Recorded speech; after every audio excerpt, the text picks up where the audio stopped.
building in probably one of the most beautiful area of the country, but also one of the most beautiful area in the Mediterranean Sea. So could you share more with us about the project and how your plan are to maintain, which is essential, the natural environment through the development process? And what makes this spot so special is the environment that's there. And so we've hired Arup, who's one of the leading engineers in Europe, to help us with the right conservation programs. If we don't respect the environment, the development we're going to create there won't be as special. So we need to make sure we really preserve the environment.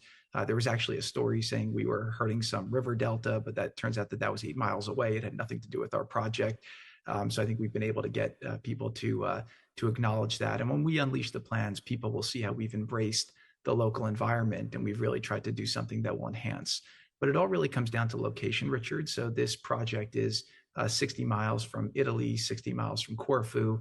And like I said, there's a new airport that is going to be opening very soon. That's going to be a 10-minute drive from this project. And so the natural beauty is incredible. The location's incredible. And you're really right in the middle of the Mediterranean. But again, because of the bad history that this country had up until the 90s, it really was undeveloped. So you don't really get an opportunity like this in the Mediterranean, where there's just been a ton of development, and then everything's over-regulated, where nothing can get built and nothing can get done. So those things are coming together, and we were, I think, we felt empirically like this made a lot of sense. And so we've been spending a lot of time and effort and capital to try and bring this forward. And I think we'll be able to do something very spectacular, which we'll announce very soon.